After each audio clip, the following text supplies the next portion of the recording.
बघा प्रॉब्लेम आहे. Bloom Decker limited was incorporated.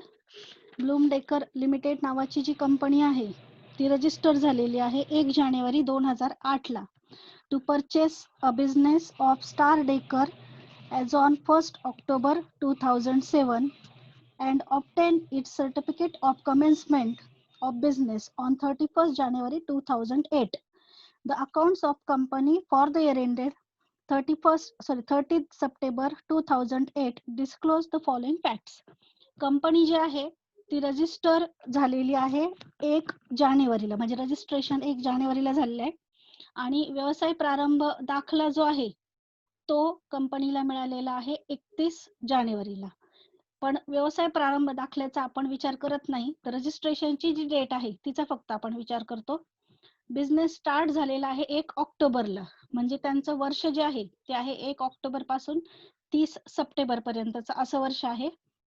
Business 1 ऑक्टोबरला स्टार्ट झाला आणि रजिस्ट्रेशन झालेलं आहे 1 जानेवारीला, म्हणजे ऑक्टोबर पासून तर जानेवारी पर्यंतचा जो पिरियड आहे, ऑक्टोबर, नोव्हेंबर आणि डिसेंबर, जानेवारीची 1 तारीख आहे त्यामुळे तो काउंटिंगला घ्यायचा नाही. तर 3 महिने झाले प्री इनकॉर्पोरेशनचे. 12 मधून 3 वजा करा किंवा जानेवारी पासून सप्टेंबर पर्यंत काउंट करा. 9 महिने झाले पोस्ट इनकॉर्पोरेशनचे. त्यानंतर आपल्याला फर्स्ट ऍडजस्टमेंट सांगितलेली आहे की टोटल पिरियड मधले जे सेल्स आहेत ते आहेत 4,80,000 रुपये. त्यापैकी 60,000 रुपये जे आहेत related to the period from 1/10/2007 to 31/12/2007, म्हणजे 1 ऑक्टोबर पासून तर 31 डिसेंबर पर्यंतचे जे सेल्स आहेत ते आहेत 60,000 रुपये. मग 4,80,000तून 60,000 रुपये आपण वजा करणार आणि जो बॅलन्स राहील म्हणजे 4,20,000 रुपये हे सेल्स असणारे पोस्ट इनकॉर्पोरेशनचे. त्यावरून आपण सेल्स रेशो कॅल्क्युलेट करणार आहोत. त्यानंतर ग्रॉस प्रॉफिट दिलेला आहे 1,92,000, जो तुम्हाला प्रॉफिट अँड लॉसच्या अकाउंट मध्ये सुद्धा क्रेडिट साईडला दिलेला आहे. आपल्याला आता प्रॉफिट अँड लॉस अकाउंट दिलेला आहे ते आपण पाहू. प्रॉफिट अँड लॉस अकाउंट दिलेला आहे आणि त्यावरून आपल्याला प्रॉब्लेम सॉल्व्ह करायचा आहे. फर्स्ट आपण मार्किंग करून घेणार आहे कोणता खर्च पोस्टला द्यायचा आणि कोणता खर्च प्रीला द्यायचा. त्यासाठी मार्किंग करून घ्या. पहिला आयटम आहे मॅनेजिंग डायरेक्टर्स रेम्युनरेशन. हा खर्च आपण मार्किंग करा त्याच्या समोर. हा खर्च आपण घेणार आहे पोस्टला. मॅनेजिंग डायरेक्टर्स रेम्युनरेशन समोर पी लिहा, शॉर्टकट मध्ये लिहितोय आपण. त्यानंतर प्रिलिमिनरी एक्सपेन्सेस हा पण आपण पोस्टला घेणार आहोत. प्रिलिमिनरी एक्सपेन्सेस समोर पी लिहा, पी लिहा. त्यानंतर रेंट कॉमन खर्च आहे, टाइम रेशोत वाटायचा आहे, टी लिहा. रेंट समोर टी लिहा. त्यानंतर बॅड डेप्ट वर ऍडजस्टमेंट आहे त्यामुळे आपण त्याचं कॅल्क्युलेशन करणार आहे, वर्किंग नोट करणार आहोत, म्हणून त्याला ऍक्च्युअल आपण म्हणतो, म्हणून ए लिहा. त्यानंतर ऍडमिनिस्ट्रेटिव्ह सॅलरी, सॅलरी कॉमन खर्च असतो त्यामुळे टाइम रेशोत वाटायचा आहे, टी लिहा. त्यानंतर इंटरेस्ट ऑन डिबेंचर, डिबेंचर वरचं व्याज वर्षाच्या शेवटी दिलं जातं म्हणून ते आपण पोस्टला दाखवणार आहोत, पी लिहा. त्यानंतर depreciation on plant, depreciation common खर्च आहे, टाइम रेशोत वाटायचा, टी लिहा. त्यानंतर ऑफिस एक्सपेन्सेस पण कॉमन खर्च आहे, टाइम रेशोत वाटायचा, टी लिहा. त्यानंतर फॉर्मेशन एक्सपेन्सेस, फॉर्मेशन एक्सपेन्सेस म्हणजे थोडक्यात रजिस्ट्रेशनचा खर्च असतो, हा नेहमी पोस्टला द्यायचा, पी लिहा. त्यानंतर कमिशन ऑन सेल्स, सेल्सशी रिलेटेड खर्च असल्यामुळे सेल्स रेशोत वाटणार आहोत आपण, यस लिहा, यस. त्यानंतर टेलिफोन चार्जेस कॉमन खर्च आहे, टाइम रेशोत वाटायचा आहे, टी लिहा. त्यानंतर ऍडव्हर्टाइजमेंट जाहिरातीचा खर्च हा सेल्सशी रिलेटेड असतो, यस लिहा. त्यानंतर ट्रॅव्हलिंग एक्सपेन्सेस सेल्सशी रिलेटेड असतात त्यामुळे यस लिहा. जर इथे असं आलं असतं की मॅनेजिंग डायरेक्टर्स ट्रॅव्हलिंग एक्सपेन्सेस तर मग सेल्स रेशो मध्ये नसते वाटले, पण नुसते ट्रॅव्हलिंग एक्सपेन्सेस आहेत म्हणून आपण सेल्स रेशोत वाटणार आहोत. त्यानंतर इंटरेस्ट टू वेंडरचं आपण कॅल्क्युलेशन करणार आहोत. त्यानंतर डिव्हिडंड ऑन शेअर्स, शेअर्सवरचा डिव्हिडंड वर्षाच्या शेवटी दिला जातो म्हणून आपण तो पोस्टला दाखवणार आहोत, पी लिहा. क्रेडिट साईडला एकच आयटम आहे ग्रॉस प्रॉफिटचा. ग्रॉस प्रॉफिट नेहमी आपण सेल्स रेशोत वाटतो. मार्किंग करून झाल्यानंतर आपण रेशो काढणार आहोत, टाइम रेशो, सेल्स रेशो. त्यानंतर बॅड डेटची ऍडजस्टमेंट आहे, त्या ऍडजस्टमेंटचं कॅल्क्युलेशन दाखवणार आहोत आणि इंटरेस्ट टू वेंडरचं कॅल्क्युलेशन दाखवणार आहोत. बघा, आधी आपण इम्पॉर्टंट डेट्स लिहून घेऊ. इम्पॉर्टंट डेट्स लिहा. Date of acquisition, date of acquisition 1 October 2007. त्यानंतर डेट ऑफ इनकॉर्पोरेशन म्हणजे रजिस्ट्रेशनची तारीख 1 जानेवारी 2008. त्यानंतर date of financial year end 30 September 2008. 3 तारखा आपण लिहून घेतल्या. डेट ऑफ ऍक्विजिशन 1 ऑक्टोबर 2007, त्यानंतर डेट ऑफ इनकॉर्पोरेशन 1 जानेवारी 2008 आणि date of financial year end 30 September 2008. या तारखा आपल्याला टाइम रेशो कॅल्क्युलेट करण्यासाठी लागणार आहेत. त्यानंतर आपण टाइम रेशो कॅल्क्युलेट करू.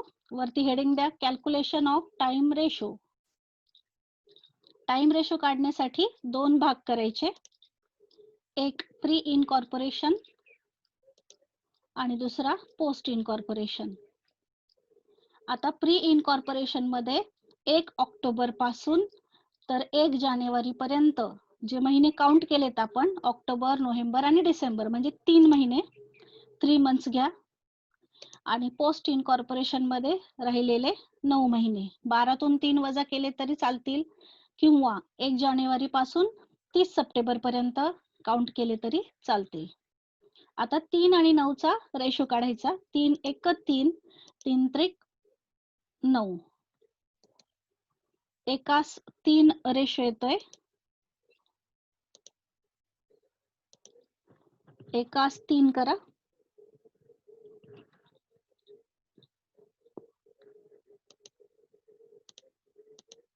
टाइम रेशो काढला आपण. 3 आणि 9, 3 एक 3, 3 त्रिक 9. एकास 3 टाइम रेशो आला. त्यानंतर सेल्स रेशो कॅल्क्युलेट करायचा. सेकंड कॅल्क्युलेशन घ्या, calculation of sales ratio. Total sales आपल्याला दिलेले आहेत, त्यातले प्रीचे किती आणि पोस्टचे किती ते दाखवायचे आणि त्यावरून रेशो काढायचा आहे.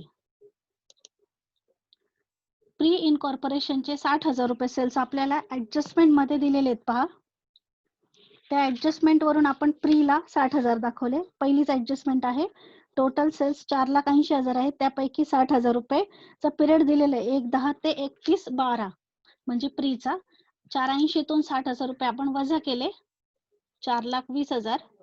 Total sales 4,80,000.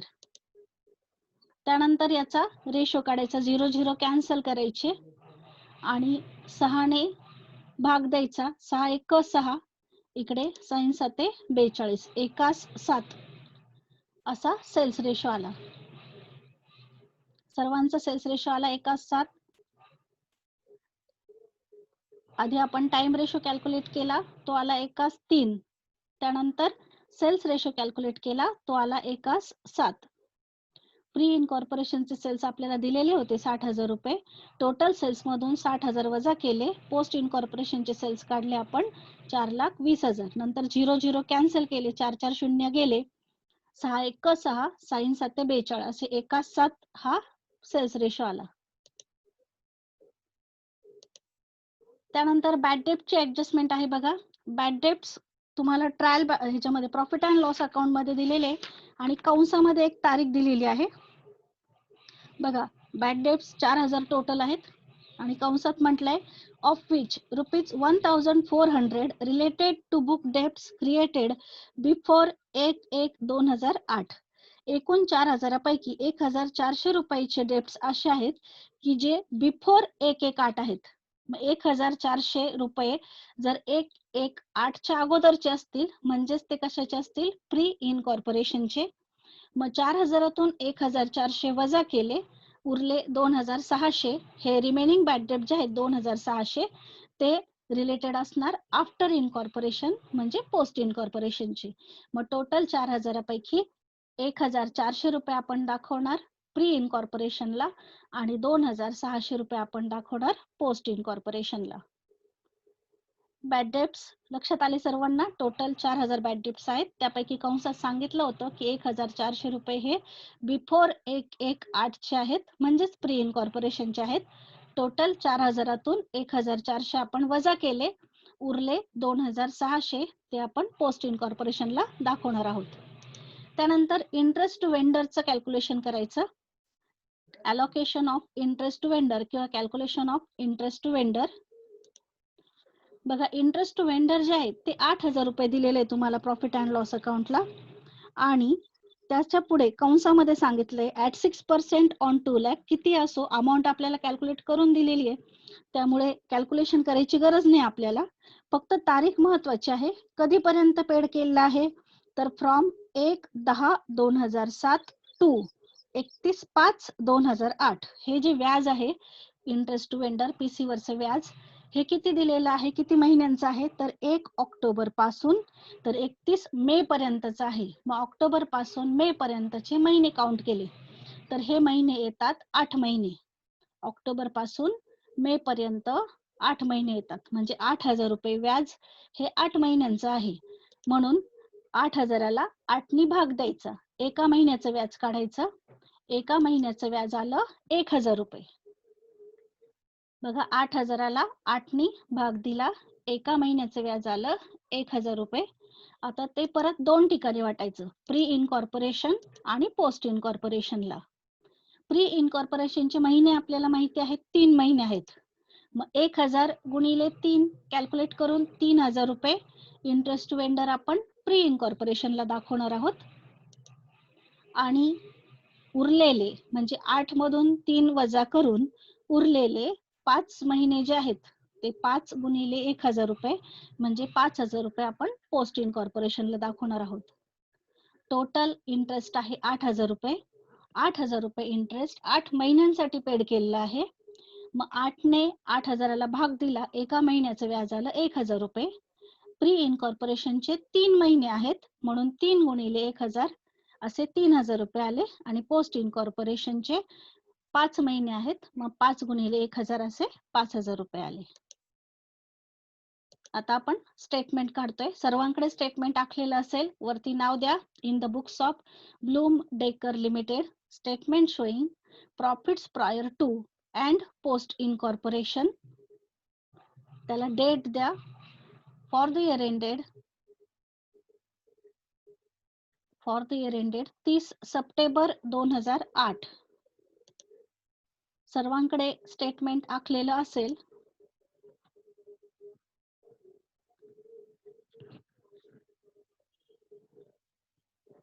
आता आपण प्रॉब्लेम सोडवायला सुरुवात करतोय. सर्वांकडे स्टेटमेंट आखलेलं असेल. पोस्टिंग करताना आपण पोस्टिंग जी आहे ती ग्रॉस प्रॉफिट पासून करणार आहोत. सर्वांकडे याप्रमाणे कॉलम आखलेले आहेत. Particular, basis of allocation, ratio, त्यानंतर टोटल रुपीज. प्री इनकॉर्पोरेशन मध्ये 2 कॉलम डेबिट आणि क्रेडिट आणि पोस्ट इनकॉर्पोरेशन मध्ये 2 कॉलम डेबिट आणि क्रेडिट.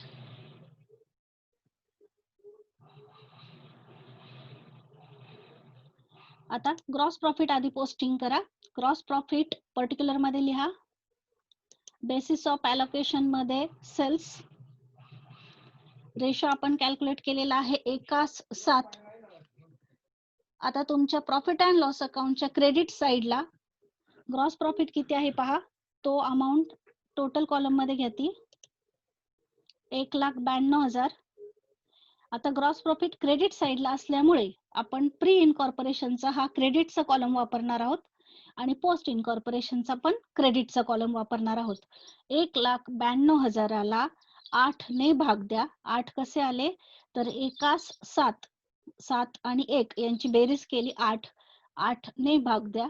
1 भाग येईल प्री इनकॉर्पोरेशनला आणि गुणिले 7 करून 7 भाग येतील पोस्ट इनकॉर्पोरेशनला. मग 8ने भाग दिल्यानंतर 8 एका 8, 8 दुने 16 आणि 8 चोक 32 असं 24,000 रुपयाचा एक भागाला 24,000 गुणिले 7 केले, अमाऊंट मध्ये आले 1,68,000. 1,92,000 आपण क्रेडिट साईडला वाटले. आता क्रेडिट साईडला सिंगल आयटम असल्यामुळे लगेच क्रेडिट साईडचे आपण टोटल करतोय. टोटल कॉलमची टोटल 1,92,000, प्रीची टोटल 24,000 आणि पोस्टची टोटल 1,68,000. आता आपण डेबिट साईडचे जे आयटम आहे ते पोस्टिंगला सुरुवात करतोय. डेबिट साईडला फर्स्ट आयटम आहे managing directors remuneration. Managing directors remuneration तो लिहा पर्टिक्युलरच्या कॉलम मध्ये मॅनेजिंग डायरेक्टर्स रेम्युनरेशन. बेसिस मध्ये लिहा पोस्ट. मॅनेजिंग डायरेक्टर्स रेम्युनरेशन आपण पोस्टला दाखवणार आहोत. रेशो येत नाही त्याचा, पोस्टला म्हणजे सिंगल आयटम पोस्टिंग आहे त्यामुळे रेशो नका दाखवू. मॅनेजिंग डायरेक्टर्स रेम्युनरेशनला रेशो दाखवू नका.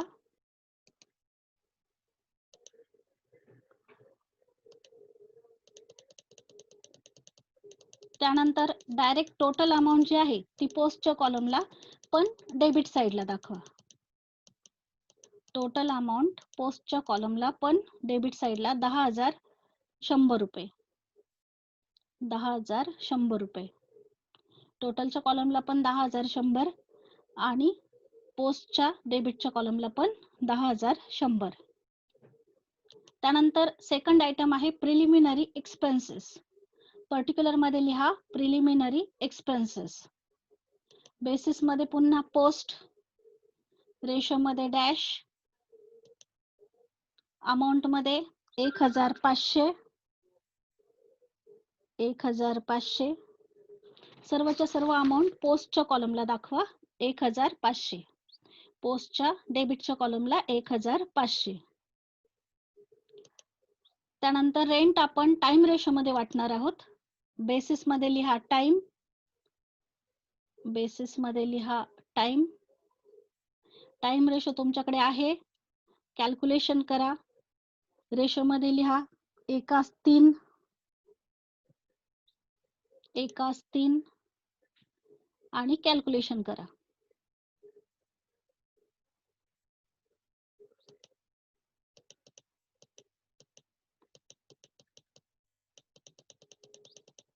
बघा रेंटची अमाऊंट आहे 9,600 रुपये. 9,600 ला 1:3 म्हणजे 4 भाग द्यायचा.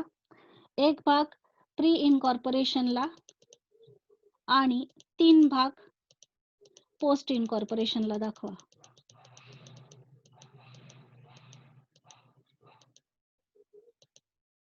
$2,400 आणि 7,200. 2,400 आणि 7,200. त्यानंतर पुढचा खर्च आहे बॅड डेप्ट. बॅड डेप्ट आपण कॅल्क्युलेट केलेले म्हणून ऍक्च्युअल म्हणा. रेशो मध्ये डॅश, टोटल मध्ये 4,000 वाटून 1,400 आणि 2,600. हे आपण वर्किंग नोट मध्ये कॅल्क्युलेट केलेले आहेत म्हणून ऍक्च्युअल लिहिले बॅड डेप्ट समोर. त्यानंतर ऍडमिनिस्ट्रेशन सॅलरी टाइम रेशो मध्ये वाटायची 1:3. टोटल सॅलरी आहे 24,000. 24,000ला 4 भाग द्या. 4×24 6,000चा एक भाग 6,000 आणि 18,000. त्यानंतर इंटरेस्ट ऑन डिबेंचर पोस्टला दाखवतोय आपण. रेशो मध्ये डॅश, टोटल मध्ये 12,000. टोटल अमाऊंट पोस्टलाच दाखवायची 12,000. त्यानंतर डेप्रिसिएशन ऑन प्लांट टाइम रेशोत वाटायचं आहे 1:3. डेप्रिसिएशनची अमाऊंट आहे 7,200 आहे ना. डेप्रिसिएशनची अमाऊंट 7,200. ती डिस्ट्रीब्यूट करा 1:3 मध्ये टाइम रेशो मध्ये.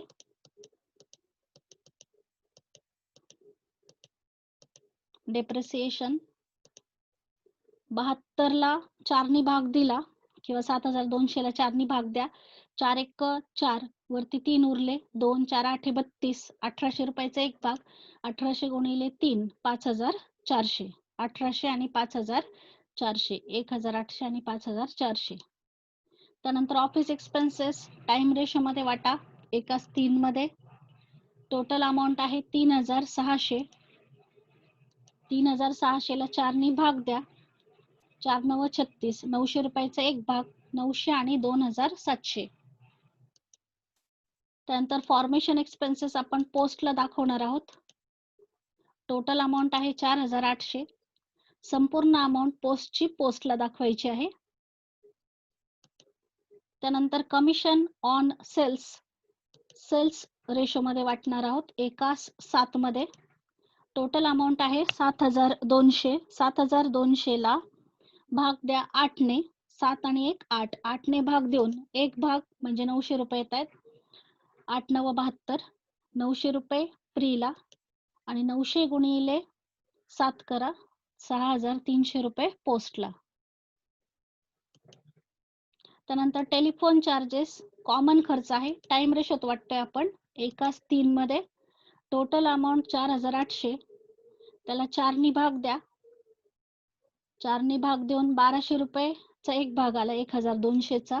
1200 गुणिले 3, 3600 रुपये पोस्टला, 1200 रुपये प्रीला. त्यानंतर पुढचा खर्च आहे ऍडव्हर्टाइजमेंट आपण सेल्स रेशोत वाटणार आहोत, एकास 7. Total amount 8400. त्याला 8 ने भाग द्या, 8 ने भाग दिल्यानंतर 8 एक 8 मध्ये 0 टाकतो आपण आणि 8 45, 1050 रुपयाचा एक भाग, 1050 गुणिले 7 करा, 7350 रुपये. 1050 आणि 7350. ऍडव्हर्टाइजमेंट आपण सेल्स रेशोत वाटला. त्यानंतर ट्रॅव्हलिंग एक्सपेन्सेस पण सेल्स रेशोत वाटा, एकास 7 मध्ये. 16800 रुपयाला 8 ने भाग द्या, 8 एक 8, 8 2 16, 8 एक 8, 2100 रुपयाचा एक भाग, 2100 गुणिले 7 करा, 14700. त्यानंतर इंटरेस्ट टू वेंडरचं कॅल्क्युलेशन केलेले आपण, म्हणून त्याला ऍक्च्युअल लिहा. टोटल अमाऊंट मध्ये 8000. कॅल्क्युलेशन करून वाटलेली अमाऊंट ऑलरेडी आपण वर्किंग नोट मध्ये दाखवलेली, तीच अमाऊंट इकडे घेतली आपण, 3000 आणि 5000. त्यानंतर डिव्हिडंड ऑन शेअर्स पोस्टला दाखवा, 20000 रुपये. आता आपल्याला प्रॉब्लेम टॅली करायचा आहे. टॅली करताना तुम्ही ज्या टोटल दाखवलेल्या आहेत क्रेडिट साईडच्या, त्या टोटल खाली आपण टोटलला घेणार आहोत आणि बॅलन्सिंग फिगर जी आहे ती नेट प्रॉफिट येणार आहे. तुम्ही अगोदर टोटल करून घेतली तरी चालेल आणि नंतर बॅलन्सिंग फिगर काढली तरी चालेल. बघा, टोटल 1,92,000 जी क्रेडिटची होती ती आपण आधी खाली मांडून घेतली.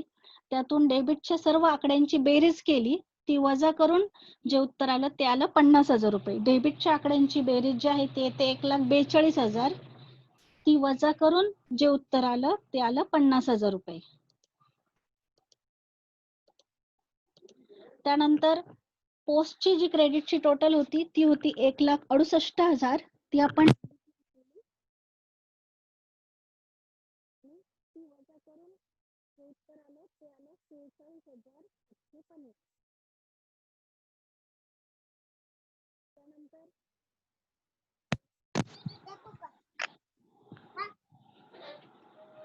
त्यानंतर